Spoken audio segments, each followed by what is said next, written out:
What if you had a roadmap guiding you every day to become the man you've always wanted to be? Fellas, I floated around this world for 40 years without a vision. I blamed outside influences for my circumstances. I blame these outside influences for my lack of happiness and everything negative that happened in my life. I blame genetics. I blame people. I blame the government. Who I should have been blaming all along, though, is myself. I should have blamed myself for not having a vision, a plan, the steps to get where I wanted to be in life. Now, when I started off on my journey of self-improvement and ultimately this love of leadership that I have, I finally found out how important it is to have that personal vision. It's something that guides me to the outcomes that I desire and ultimately the outcomes that I work for. This has been revolutionary in my life. And today, I'm going to break down exactly how you can create a personal vision that aligns with the man you want to be and where you want to go in life.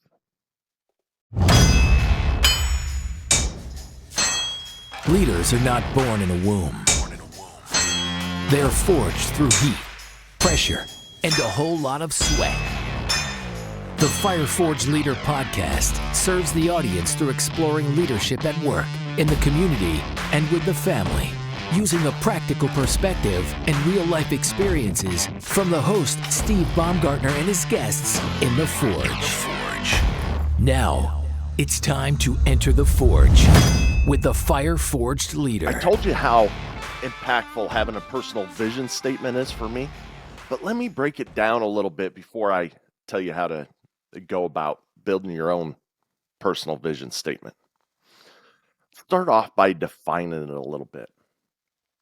A personal vision, it really is just a clear aspirational statement about what you want to achieve in your life, both personally and professionally. Sorry, I tried to mash two words there. Now, the cool thing about a personal vision statement is it also reflects your core values, your goals, and the kind of person that you want to become. And that's very important. What kind of person you want to become. And then it can serve as a guiding framework that helps you align your actions, the things that you do on a daily basis, the decisions that you make every day, with your long-term desires and sense of purpose. I'm having a little hard time with the English language today, as you can see. Just call me Biden. Anyways, having a personal vision, it really, just to simplify it all out, it provides direction, it provides motivation, and ultimately a sense of meaning as you work toward realizing your full potential. And then you can quote me on this one, but without a vision, you're not just lost. You're at risk, or you've already become a stranger to your own potential. So guys, I got a little bit of a goal for you today. A goal while you listen to this podcast. This could be one of the most important things that you ever do in your life. So I want you to take out this mighty sword, the pen, and a piece of paper, a notebook, something that you can refer back to, and think throughout this podcast, think throughout this show about who you want to be. Listen to this episode, do it with an open mind, and directly afterwards, I want you to start crafting your vision for the future today. Before we get into the step-by-step instruction of how to craft this vision, first we need to break down what I believe are the most important categories for you to focus on while you're building this vision. So let's break this down into three essential categories first that cover every aspect of fulfilling life in general. You know, but many people talk about vision, okay? And I'm going to be blunt. Most people talk about it so vaguely that it doesn't make sense, or they don't even cover these pertinent areas. So I want to make sure that I focus in on that for you today. And then the ones who are vague about it. I get the idea of keeping it simple. I get the idea of having a format, but not everybody lives in the same box, okay? Also, I don't think that a vision needs to fit on the back of a cereal box. I think it's something that's ever evolving. And you can bring components in, you can bring components out.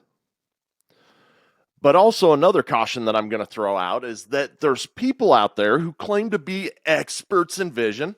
I'm not doing that today. I'm just telling you what works for me. And they believe that there's a certain format your vision should be in.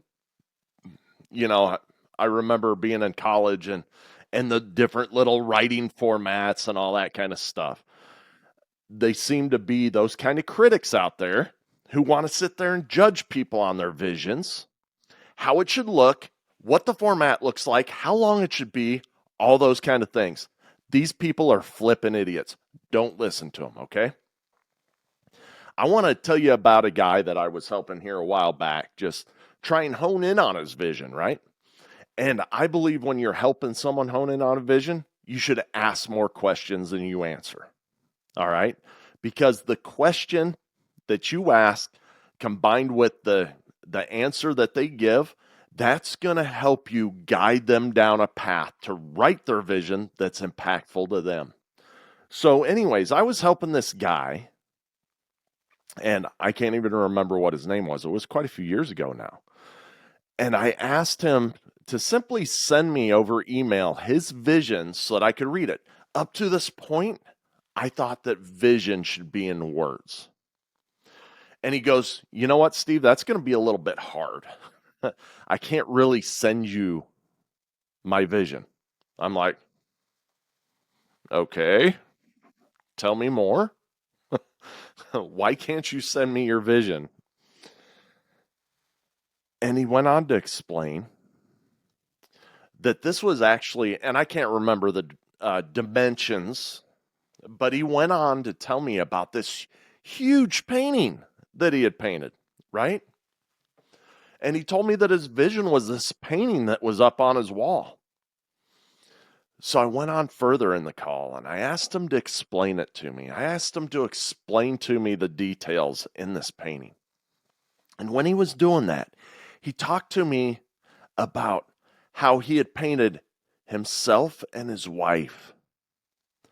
And they're sitting outside a cafe at the bottom of this rural mountain range, mountain scenery. Maybe not a range. I don't know. Anyways, it was hilly. There was this little cafe. It was a rural town, and there was this hilly rural landscape behind them. And he told me about the age of both himself and his wife in this painting. And it showed him at an age much later in life, past retirement, and he was talking about the relationship that he had with his wife and the relationship that he had with his family, and that they had actually retired early and decided to retire in Europe. And they lived in this little small town, and he explained up on the hills exactly where his house was, what it looked like, and every detail that went within it. And then he described the conversation that he was having with his wife at this table in front of this cafe, in front of this rural mountainous area. And they were engaged with each other in that painting. They didn't have cell phones out. They didn't have books out. They weren't sitting there, with a whole bunch of noise in their life. It was him and her in front of this cafe, in front of the mountainous range, with their house in the background. And they were talking about their grandkids that were coming from the United States to come visit them. He went on for 45 minutes to an hour or better. Now, what I'm going to tell you is that this painting definitely inspired this man toward action. And that opened my eyes that vision is a personal thing. As long as it's designed to cover all the bases so you don't leave any gaps, that it contains your own personal values, and it inspires you towards taking action in your life, that's what matters. So it doesn't matter if it's my template or someone else's template. What matters is that you're taking action from it. All right? Now, I'm going to tell you mine because it's the one that I know, it's the one that I believe in, and I believe it covers all the bases for most of the people. Maybe not all the people, but most of the people out there. But the language of the vision contained within a person's vision needs to do these things: inspire action, motivate, all those kind of things for the person who crafted it, not any other people that might be critiquing that person's vision. All right. Anyways, I've rambled on for long enough. Let's get into the battlefields that we need to look at when creating this vision, in my humble opinion. And really, it's three things. And we're going to break each one of those three things down into three subcategories. But starting off, we have mastering self, we have service, and we have legacy. All right? So mastering self is everything personal to you. Service is how do we serve the people around us? And legacy is how do we not get put in a damn box and everybody forget who we were? All right. So starting off with mastering self. Like I said, there's a trifecta to each one of these. The first trifecta is mind, body, and spirit. All right. When I'm talking about mastering ourselves, it is totally countercultural to be in any state of self-mastery in the United States today. We are weak as hell as a culture here in the United States. But success in everything starts with self-mastery. Don't get me started on that topic. It absolutely pisses me off that we cannot master ourselves in this damn country. Anyways, we also have a ton of self-limiting beliefs and behaviors that keep us from self-mastery. So in this trifecta, those 3 points that I'm talking about, those three sides of the triangle, it's very important to keep all three of these things in balance because they all feed off from each other. And this is just something that I've learned over time. But first, we got to start with our minds, people. Our minds, in my opinion, are the greatest gift about our entire essence. Our minds control our actions overall. And I could get into all sorts of reasons why I believe that. I'm going to save that for another time. But we need to start asking ourselves, what are our limiting beliefs? What traumas do we need to heal from? What are things that we admire in other people that we wish that we had in our list of values or qualities? What qualities do we desire to have? We can look to others for that, or we can just look to a list of values and go, you know what? I want to be the highest in integrity that I ever wanted to be. And how do we look in our future state when we think about our mental health? What state are we in? What mental state are we in when we look at our future self? Next comes our body, right? This. Most of you guys know, I lost 80 pounds here a few years ago. Now, I've gained some of that back, but I've gained it back in muscle. I've gained it back in endurance.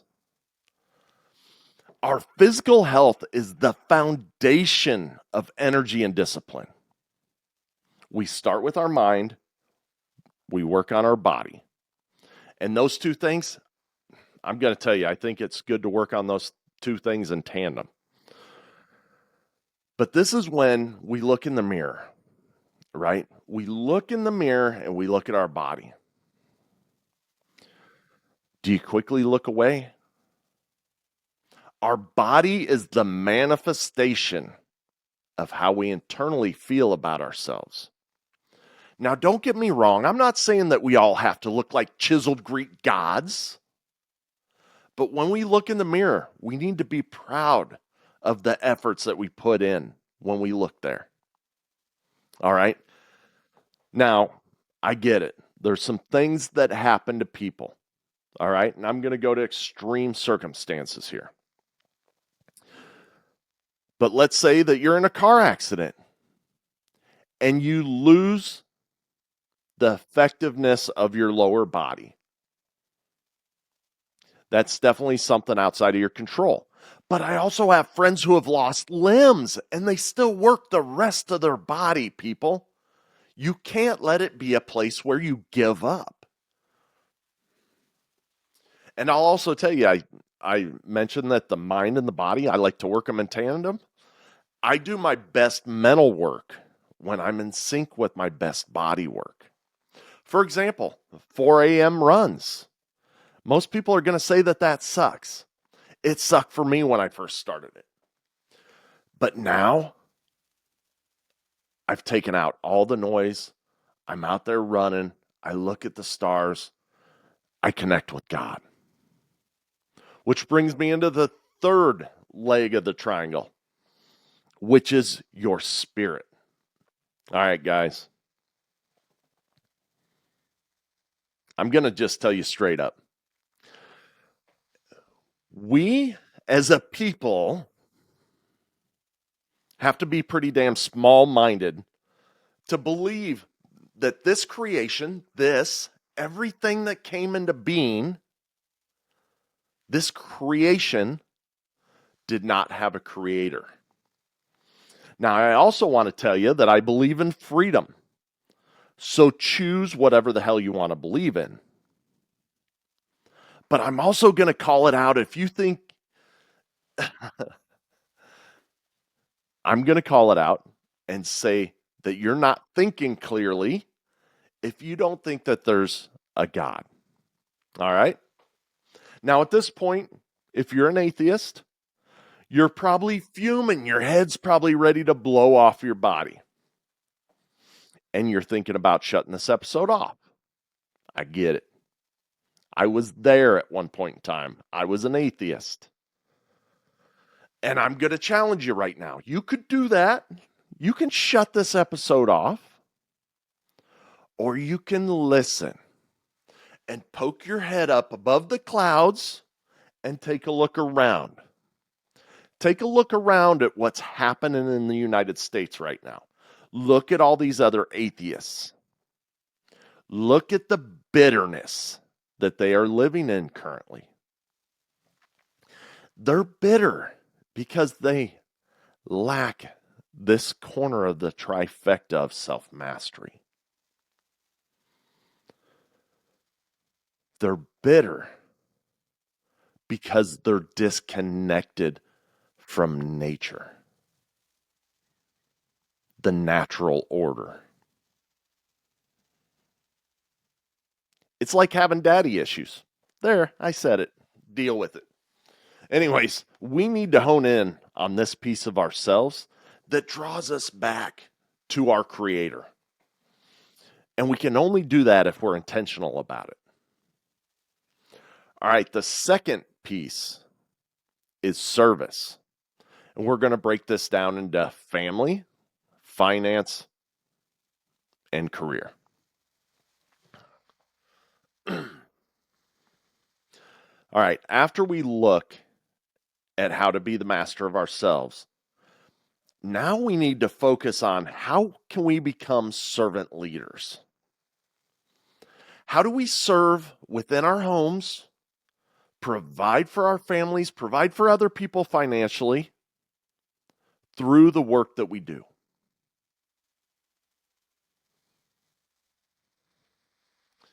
So let's break this down a little bit. First is your family. And I'm going to ask some very pointed questions here, but they're questions that you need to consider. Your family is a huge priority. But is it? Is your family a priority? Most people that I know, it's not. Because they have task lists, they have goals, they have everything else for work. But when it comes to family, none of those things exist. So, are you putting the correct amount of focus into your family? Is your relationship with your spouse where you want it to be? How about the connection with your children, your extended family, your brothers and sisters, your moms, your dads, your aunts, your uncles? I don't care who it is. Are the relationships in your family where you believe you want them to be? Now, don't get me wrong. I'm not saying that you have to have fantastic relationships. To be honest, there's people in my life, in my family, that I choose not to have a relationship with because I think they bring me down. Let's move on to finance, the next part of service. And people are going to go, finance? Why finance and service? I hear people say it all the time. Money's not important. Happiness, family time, all that stuff, that's important. Money's selfish. Bullshit. You're keeping your finances in order is very important, people. It is very important. So here's some more questions for you. How are you currently providing for the dreams and aspirations of yourself as well as your family? So something hurt me here a while back. I had one of my children talk to me and my wife about wanting to go over to Rome. And I had to say, I understand. There's a special event coming up. I would love to be there too, but we can't afford it. That hurt me. That hurt me. That's a dream that a young child had to see that. And yeah, it would have been splurging. I get it. But it also would have been intentional. But to go beyond that, how do you feel about the amount of financial donations or financial support that you give to your church, that you give to your favorite nonprofit organizations, or to fundraisers when kids come and knock on your doors and you believe it's a good cause? What about your retirement? Are you ready to retire today? Do you have enough money in the bank to provide for your family if you were laid off today? It's a crazy economy out there. Do you have enough money in the bank to provide? And what about end of life? Do you have everything taken care of?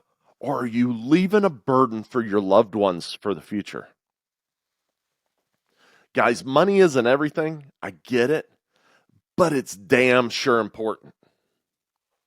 Money is the path to freedom through provision. And then let's go on to that last little bit of the service category here. Excuse me. Where do you want to be in your career?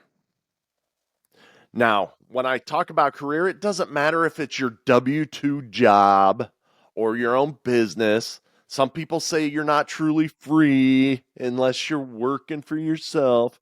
You're still not truly free because you're working for Uncle Sam, right? You get to make your own decisions. Got it. But you can do that at a W-2 as well. Everything has rules. Everybody's as free as the next person. Yada, yada, yada. So we're going to talk about this If you have a W-2 job or if you work for yourself, it doesn't matter to me. You need to have a path of where you want to be at. All right. So I want you to start thinking about this and asking these questions, right? Where can you best serve the world? Where can you best serve your employees, your family, and yourself within your work? Is it working for the job or is it working for yourself? Is it climbing the ladder? Is it going to work for a different company? I don't know those answers. But we need to talk about it so that you can know the answers about yourself. I know what the answers are for me. I know what I'm trying to do. Do you feel fulfilled in your work? This is important, right? But it's not to be underestimated either. So being fulfilled doesn't mean that I'm constantly happy, but do you feel called to the work that you're doing? Do you think that it matters? Do you go home with more wins than what you started with? Our work really is a vehicle to other parts of our vision. Most people find the most success within their work. That's when they get to do the most meaningful things in their lives. But also, if being a dad is your most meaningful thing in your life, you can't be a very good dad if you're always stressed out about money, which ultimately goes back to work, unless you're just independently wealthy because someone gave you a whole bunch of money when they died. That doesn't happen to most of us. All right, let's go on to the third category here, which is legacy. This isn't a beginner state, okay? I'm just giving you the three that I work within. This one I wouldn't recommend to people who are new to writing a vision, but this one's one that is kind of a pro level. All right. So let's just start off by saying there are a lot of people that die in this world that people have also forgotten that they ever existed. Now, most of us live on this earth for 70, 80, 90 years, plus or minus a few. I tell you what, if I spend 80 years on this earth, I want people to know who the hell I am. Now, living a legacy means actively shaping your life in a way that aligns with the impact and values that you want to leave behind. It's about making daily choices and setting priorities that contribute not to just your own growth and success, but also to the well-being and inspiration of others, especially those who will carry on your influence after you're gone. Instead of focusing solely on building a legacy for others to remember, when you live out that legacy today, you emphasize embodying your values, purpose, and commitment to the service you provide in the present. It also means showing up consistently with intention, integrity, and dedication to something greater than yourself, whether that's through your family, community, work, or even a broader cause. Living a legacy allows your actions to echo into eternity, contributing to a life of significance and positive impact that really outlives you. So to me, legacy is three main points: purpose, reach, and contribution. Now, once again, this is the pro level part of the vision statement. It's not something that you're going to start out with. First, you need to work on self, then you need to work on service, then you need to work on legacy. It's a tiered approach. So let's start off with purpose. Going back to the faith aspect, why did God put you on this earth? Everybody is here for a reason. What's yours? What's yours? Now, I have really good friends who've got this figured out. I'm still working on mine, but I've got friends who are deeply devoted to leaving a legacy. Ben Owen with his work down in Memphis. Kevin, who works all this great work within the in the exploitation and trafficking realms. Just all these great people. Scott Mann with his storytelling and helping people in the Middle East and all that. Drew Dudley. I mean, the list goes on and on and on. But this is huge to determine. When you understand your purpose, when you understand why God put you on this earth, there is a fire lit underneath you that is like no other. This whole idea of vision, the self piece will get you so far, the service piece will get you so far, but when you start living in the legacy realm, that is when you take off like a rocket. Now, if you look at people in history that are aligned with purpose, you're going to see some tremendous examples. In the Bible, you have Jesus, Moses, David. Secular world, you have people like Martin Luther King Jr., Gandhi, Lincoln. And in the modern day, I just shouted out to a whole bunch of people that I know who are living their purpose, but I also want to mention one more, and that's Bedros Keuilian. He definitely understands his purpose as well, and that's why he's so successful.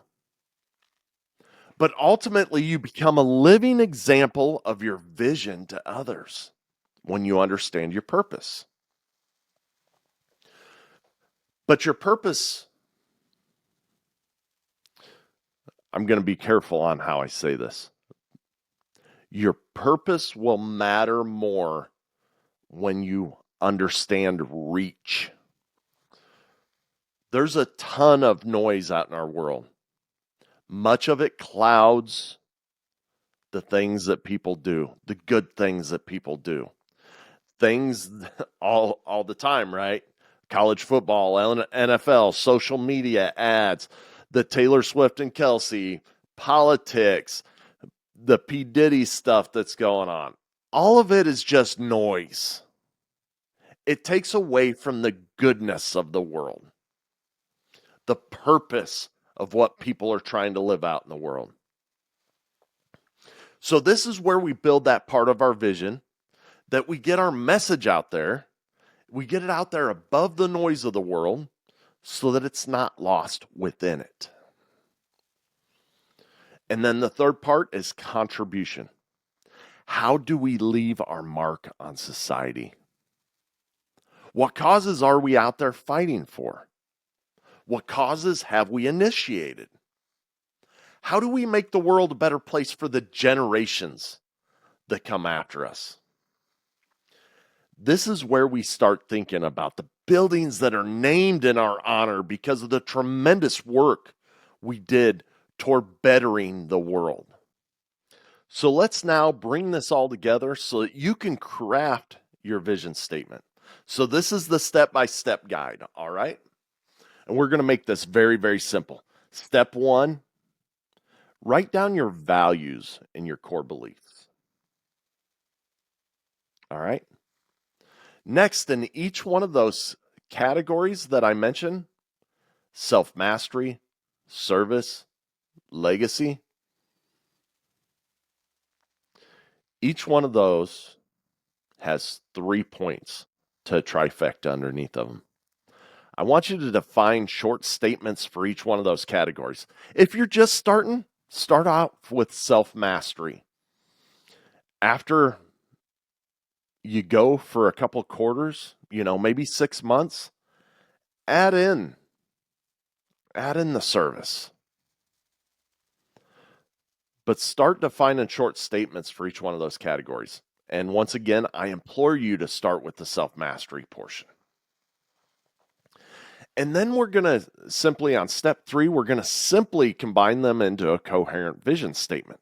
Now, don't get hung up on this, all right? It needs to inspire you to action. I would try and keep it as short as possible. Be very impactful with your words if you're going to use them. But go out there, paint a painting, write yourself a song that you listen to. Do a visual board, right? I mean, if I want to be chiseled like that Greek god, right? If I want to be chiseled, I'll take a picture of that Greek god, put them up on my poster board so that I can see them every day, right? But make sure it covers all the bases. And it's really not that difficult, okay?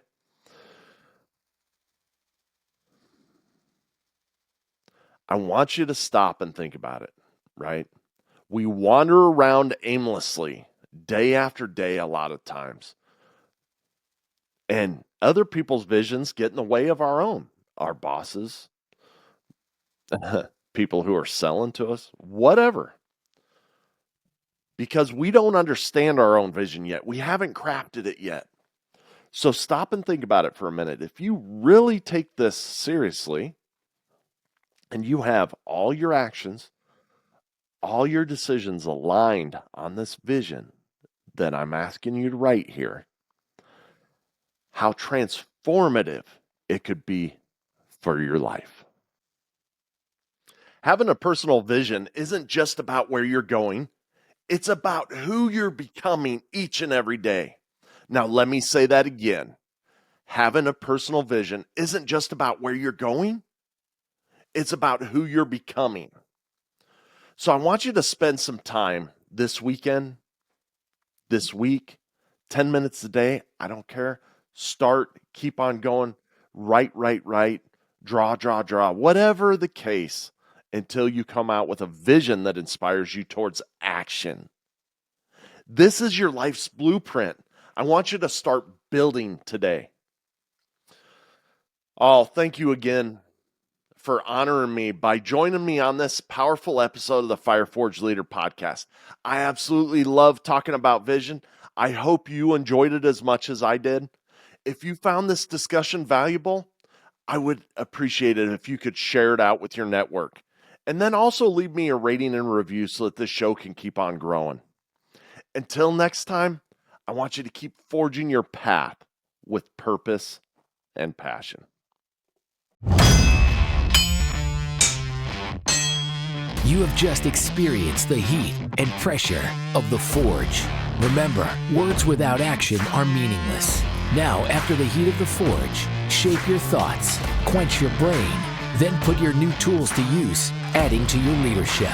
Tune in next week for more lessons from the forge.